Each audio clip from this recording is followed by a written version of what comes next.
Well, it's a pleasure to be here today. I feel like it's one of those opportunities where you do genuinely get to preach to the choir, and it's going to be an interesting conversation, and I'm open to many questions after my presentation. So please, as I'm speaking, help the conversation by thinking of things to add afterwards.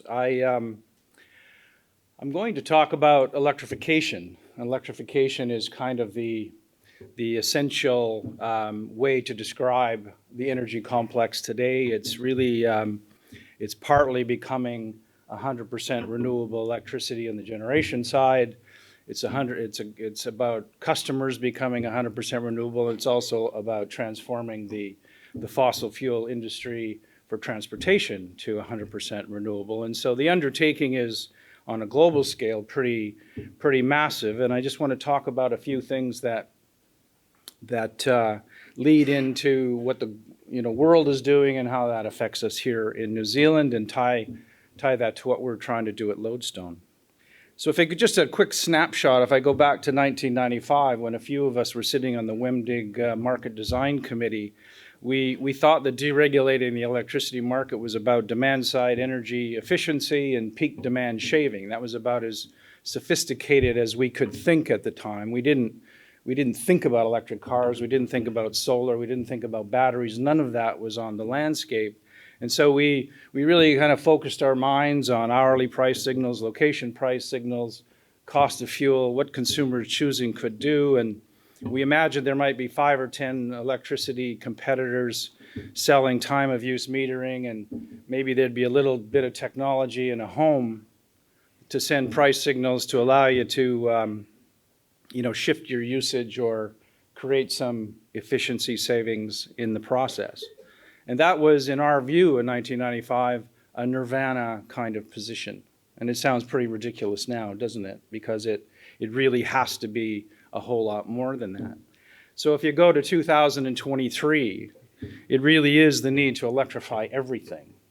Climate change is driving the agenda. It's not just about embellishing an electricity complex. It's really about revolutionizing one. And it does require a massive build-out of renewable energy. And I think at least the people in this room would probably find it fairly easy to agree on the point that speed is essential. There's a thinker in the U.S. who I think quite highly of, Saul Griffith. He really developed the original energy flow mapping for that country, and is a founder of Rewiring America. He says, hey, how on earth are we going to energize a modern economy cleanly?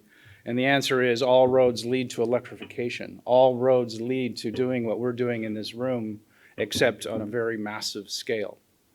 And if you think about what electrification actually means for a country like New Zealand, it's probably getting a 98 to 100% decarbonized grid. Every passenger kilometer is powered by the grid. Boilers are electrified, heat pumps are in every home, and there's a solar farm and batteries pretty much attached to every town in the country. And then that's still not enough, and we're going to need wind and offshore wind and large-scale pump storage, pretty much like that contemplated in the Onslow scheme, if we're going to truly get to this place. And what that means, I guess, is on the consumer side, we're going to have to displace about 6,000 gigawatt hours of fossil fuel. We're going to have to power about 1 million EVs at least, which is 3,000 gigawatt hours, 5,000 of solar. Boiler conversions and domestic heat kind of add up to about 12,000 gigawatt hours before you add population growth. And that means essentially we're looking at 5,000 gigawatt hours of solar, about 1,000 of geothermal, and 6,000 gigawatt hours split between onshore wind and offshore wind. This is just to get us to that kind of idealized position of being electrified on both sides of the equation, both the generation of electricity side and the transportation side. And so, how are we doing globally? It sounds, if you say these things kind of quickly, they sound possible, but then you look at the big picture and go, oh my God, it's actually quite overwhelming. The OECD, non-OECD comparisons are interesting. The OECD in the last 10 years managed to keep demand flat. So all of the energy efficiency measures that have been going on, heat pumps, LED lighting, et cetera, allowed 10 years to go by without adding to the electricity market. But the non-OECD countries have added a substantial amount, a 52% increase in that exact same time. The interesting observation there is if you just look at renewable as how it's performing, we've gone from a 32% of the world on renewable energy, including hydro, to 40. So that actually, in a 10-year period, sounds like quite a substantial improvement, and it certainly is. The places where it happened are interesting. We spent $2.9 trillion on renewable energy in a 10-year period. An absolutely phenomenal number. China spending the most, the US and Japan following, and the rest of the world topping that up, $2.9 trillion, and it's hardly made a difference. And so we really have an enormous amount of work to do. If you break that number down between the OECD countries and the non-OECD countries, you see that they both contributed about the same amount of growth in renewable energy, but the non-OECD actually outperformed the OECD on a percentage basis.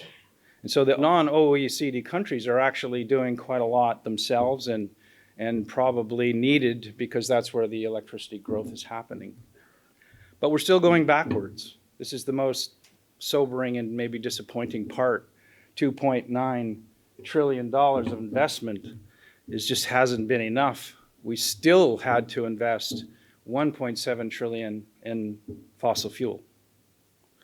And so while it was a score for renewable, it still has an enormous competitor that seems to be insatiable.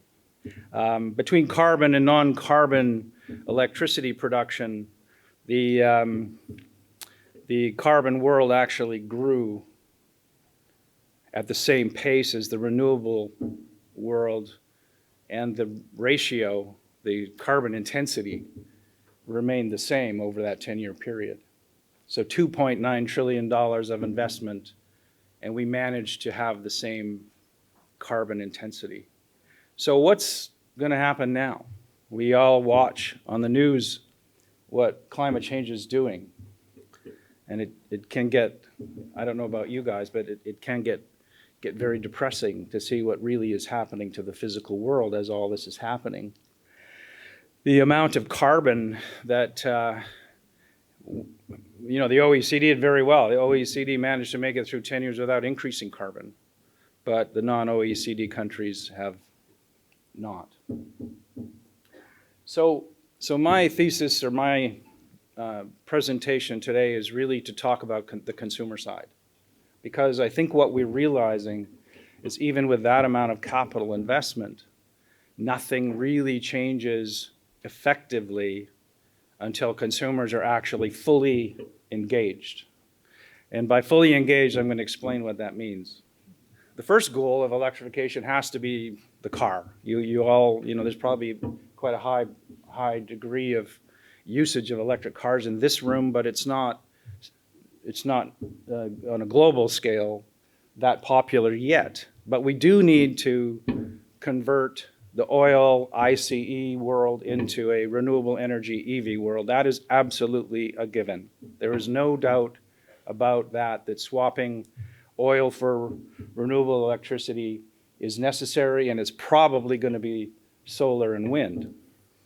To put that into some context, if we swap oil for renewable energy, 1 billion EVs would be required if you converted the whole globe, and eventually this truly will happen. I'm fully convinced that if we stand here in the year 2040, we're probably looking at pretty much every car will be electric.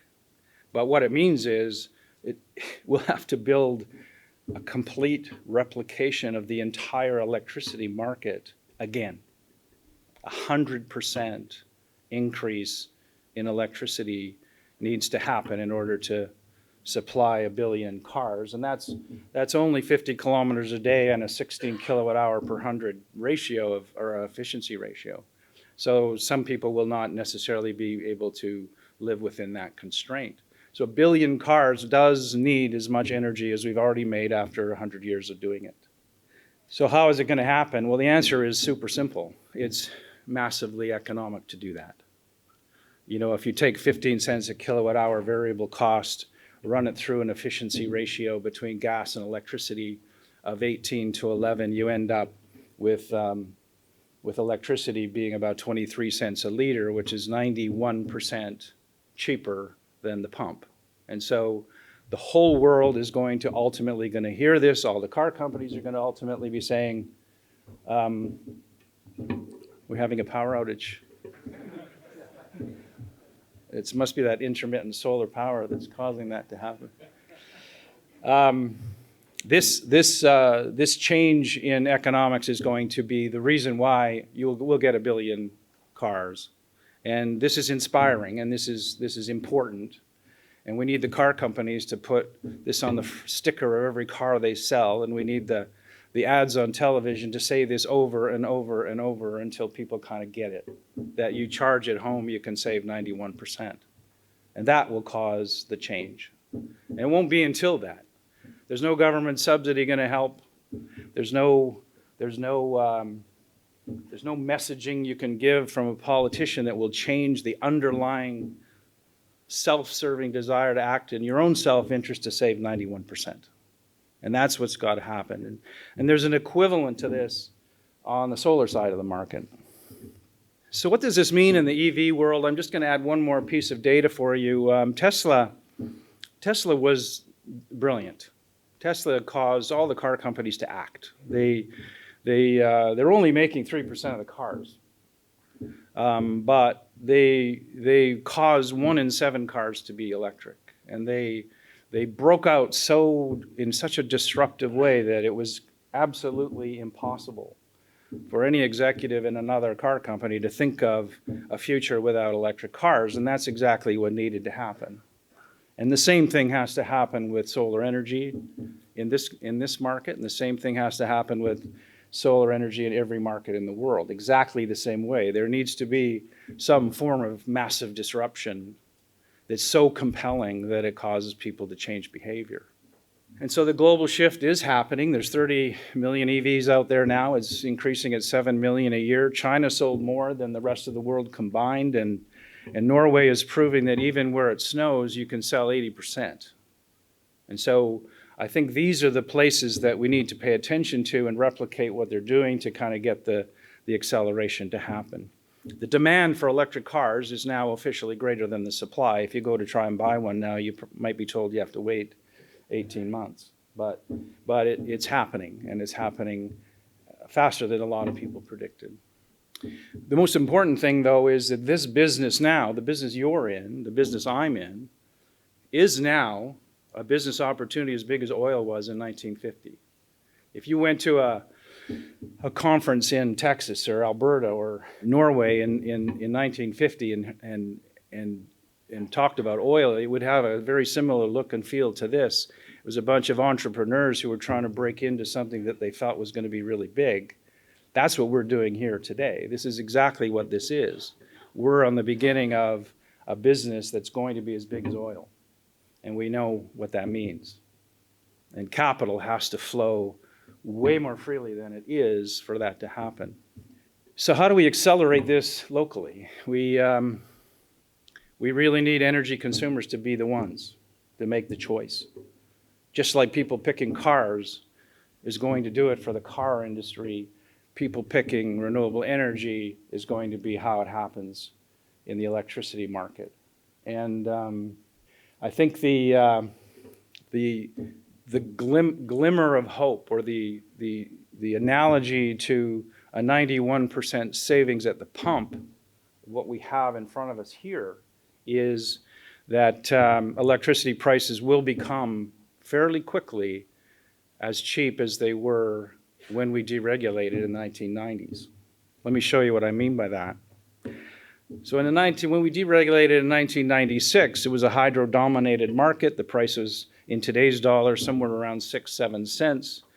We then shifted to gas on the margin, and then gas on the margin pushed the price up a lot in real terms. We then went through a period of 10 years just finishing where efficiency took over and we didn't have any demand growth. And now we're in this carbon world now. We're in this pricing of carbon, and the pricing of carbon is volatile and it's very expensive, and it's going to cause people to act. And as soon as we get through this bumpy carbon period, then the conversion to 100% renewable energy and battery energy storage will occur. And then finally, if we touch that up with an Onslow type asset, we can get our pricing back to the way it was at the beginning. This arc is what the game is. And if we get this arc to happen, then consumers will act. And as long as they're acting in the most efficient way, this will happen quickly. And it's self-fulfilling. The better job we do at communicating these signals, the faster the consumer will act. And the faster the consumer acts, the faster the curve will come down. And so our job as an industry is really to make this happen as quickly as we can. In fact, it's the same job everyone has in the world. So what happened recently? And I looked at 2019. 2019 will be known as the year it kind of all changed. We'll look back on 2019, there'll be someone standing at a conference like this 20 years from now and talk about 2019. And what is so great about 2019? Well, it was the year it became a consumer-led market. And what I mean by that is the wholesale price crossed over the retail price, creating this death cross to independent retailers and a death cross to anyone thinking that it was going to be sustainable to cross-subsidize between wholesale and retail. And at exactly that same time, or nearly exactly that same time, the long-run cost of solar hit that same point. And so we had this confluence of two very important events. One was the death cross, which is not good news, and then the solar coming into market competitiveness on parity at the same time. So what does this tell you? This tells you that there's something magic about to happen if consumers can get properly engaged. And so just like Tesla and electric cars, there has to be this movement of finding market leaders on the consumer side that do the same thing for solar power. We need about 15% of the market to take matter into their own hands. We need people to act in their own self-interest. We need people to consciously choose an energy plan that includes physical assets. It can't be a wishy-washy sort of let's feather solar into our portfolio conversation. It has to be, consumers need to be fully engaged and thinking that they can get 100% of their electricity from a renewable energy source physically. Not just hydro that was built in 1920, but something new and something physical. And that is what our job is now. So what does it take? It takes demand-matched peer-to-peer contracts. It needs to be some physical metering reconciliation that happens every hour in a very physical way for it to work. We need long-term contracts and ways to index those that are way different than we've been doing so far. It should have no bearing to the ASX, for example, if you can do it. Consumers need to think about buying capacity. When you put a solar panel on your roof, you're putting capacity on your roof. Consumers need to feel like they can buy capacity in all parts of the market. We need private development of a long-term storage plan. It's got to start now. It's going to take 10 years to do it. And so it needs to start now. For those that wonder about something like Onslow, you should really think about it from the perspective of unlocking massive amounts of renewable energy. As soon as you get that picture in your head that it's unlocking something, then you'll see why that's such an important part. And then finally, the notion of being contractually independent. When solar started out, everyone was talking about, oh, I need to go off-grid. It was kind of a thing people talked about. If I could just go off-grid, then all my troubles would be over. I could just take control completely. Well, you don't need to go off-grid. In fact, you don't want to go off-grid. The grid is a very good thing. It's this sort of it's probably the most complex, it's been called the most complex machine mankind has ever invented. This one big massive grid oscillating at 50 hertz, working in concert, is a pretty amazing thing. You don't want to get off-grid, but what you do need is to be contractually disconnected from the market and physically tied in the most significant way. So all solar is good solar. We need to have as much physical solar on sites as we can get, and we need to have as many farms as we can get. We need contracts that have a bit of a boost with distribution credit attached to those contracts, because there are benefits to embed this stuff inside the distribution network. It's more costly to do these bespoke rooftop systems, but we also need remote solar with location factors built into the contract, and these two contracts pretty much look exactly the same. The rooftop solar system is, Solar Zero has done some amazing things, cutting new ground with turning solar energy plans into capacity contracts where you pay a certain dollar amount every month for that capacity. And you stick a battery in there to balance the overs and unders of when you demand and your supply is a little bit out of whack, and then you have the ability to export at a price, and you have the ability to buy at night at a price, and all this magically works together in conjunction with the lines charges so that that customer can have essentially the ability to contractually disassociate themselves with the market, but get all the benefits of being physically connected. Well, a virtual rooftop system from a farm is exactly the same. You buy the capacity on a farm. The only difference is, instead of a meter that's kind of taking care of it all within your own property, you have 2 meters in 2 different locations reconciling with location factors. Exactly the same. You buy and sell surpluses and shortfalls, and you have instead of a physical battery in the house, you use the market as the battery. The massive hydro system in this massive machine that frequency at 50 hertz is moving is giving you the ability to buy and sell into that market in exactly the same way as a solar system on a house. And when these two tools are rolled out in their full incarnation and the market sees the analogy, then the solar market will explode in activity. We have, we just announced this week, we did a deal like this with the warehouse. They're doing 200 sites with virtual rooftops, capacity of contracts. It's about 100 gigawatt hours a year in one exchange. It allowed them to save about $120 million in solar panels, which, if you're in the solar panel rooftop business, is bad news. If you're in the renewable energy business, it's fantastic news, because this allows all of these panels to be built in the most economically feasible way. It also gives them 20 years of carbon-free pricing. Completely disassociates them with this constant 3-year cycle of resetting the price because of ASX moving up and down.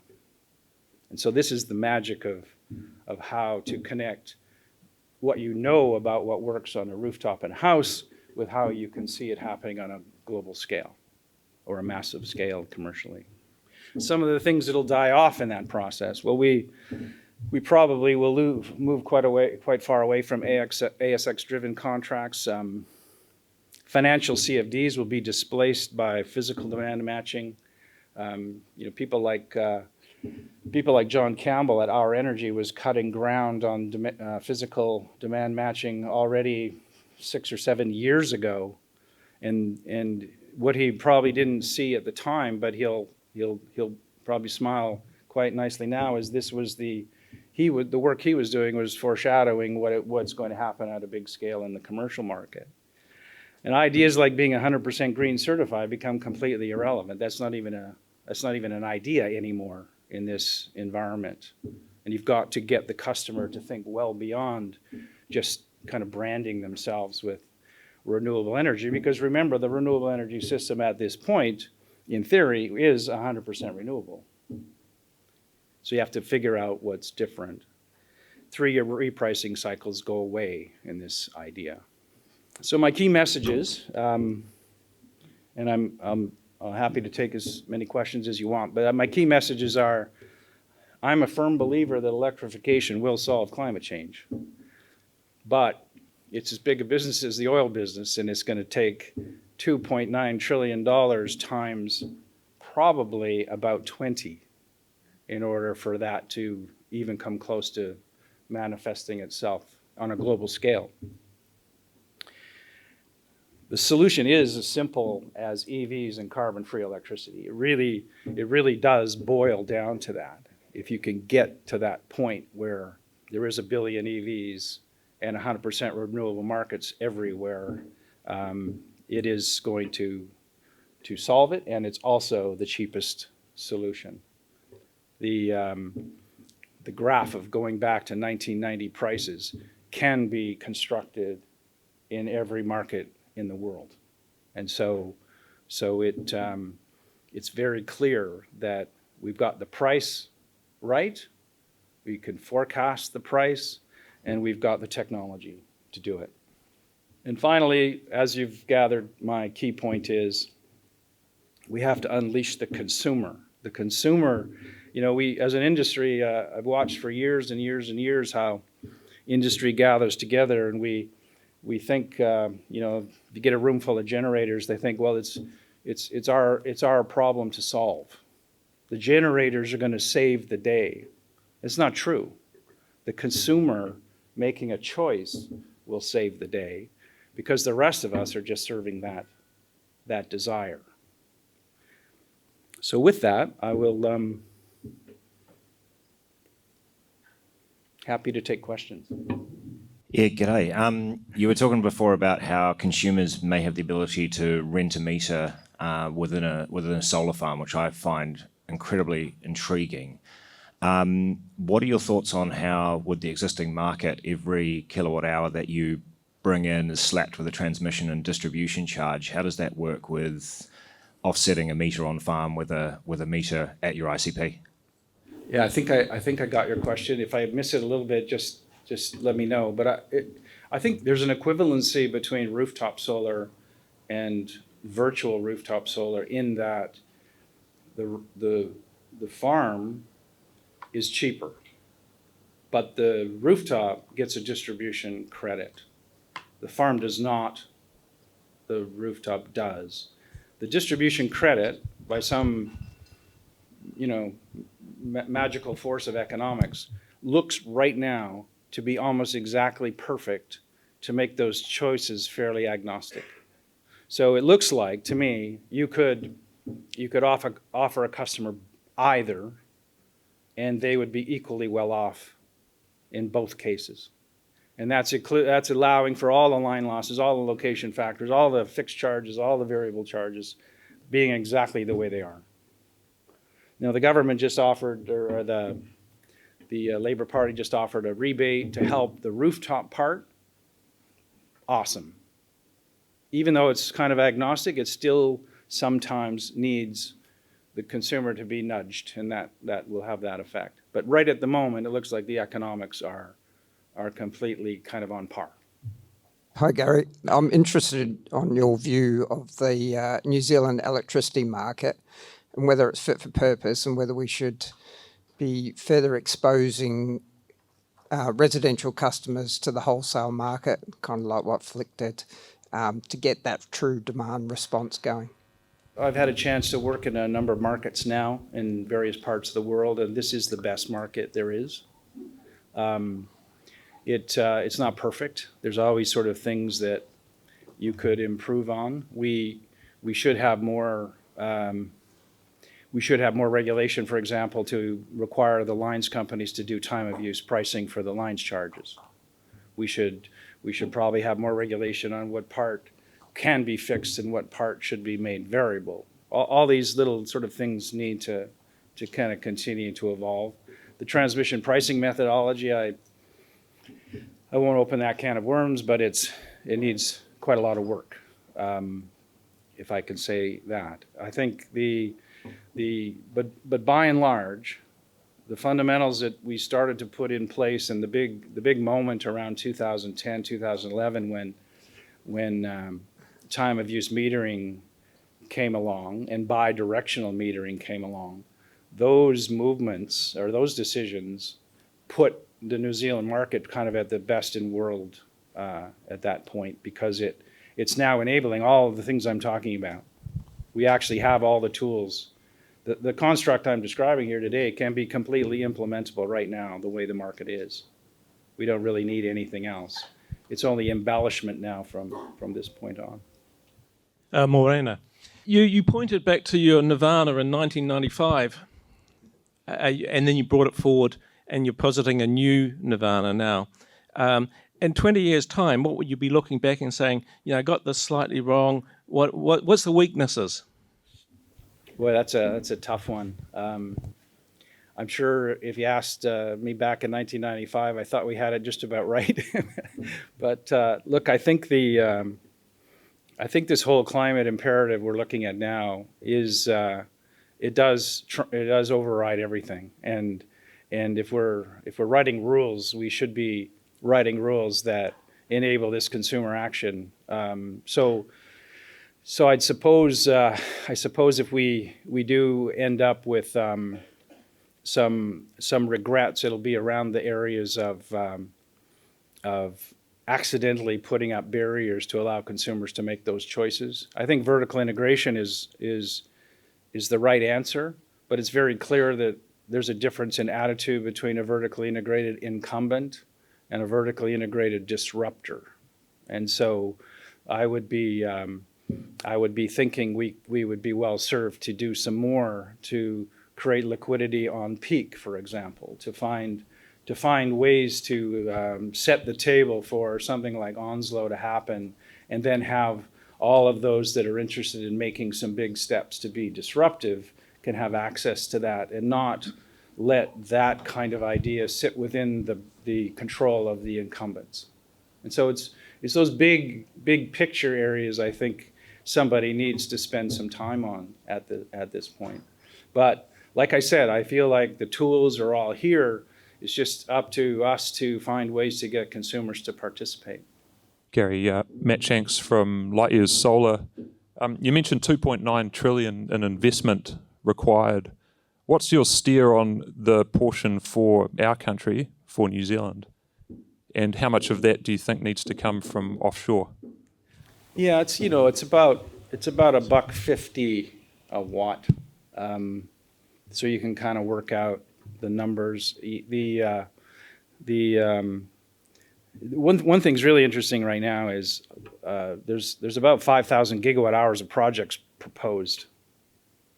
And you'll see in my numbers, I kind of work out that we kind of need about 5,000 gigawatt hours of solar. What you need to conclude from that is we already know what all the projects are for the next 30 years. We've already figured that part out. It only took 2 years, and we ended up identifying pretty much every location where you should put a solar farm, and there's a name attached to every one, and there's an application in to connect. We can't build them all at once, but that is the number for the solar component of that investment. And it's about $1.50 a watt, plus or minus. And then on the EV side, it's free except for the charging network. But even you could argue the charging network is free as well. We need some enterprising, entrepreneurial, probably an incumbent to set up charging networks on all the gas stations that exist today and do that. But I think on both sides of this, it's cheaper. And it's known. We know what it is. We know where the sites are. We know what the projects are. It's just a matter of implementing now and finding capital to do it. We're about to raise another $500 million to do our next phase of farms, and I just see it as we're now into operational mode of raising capital, building these things, and getting customers to sign up. So I don't know the exact number, but you can kind of work it out from that. Well, thank you. Thank you very much.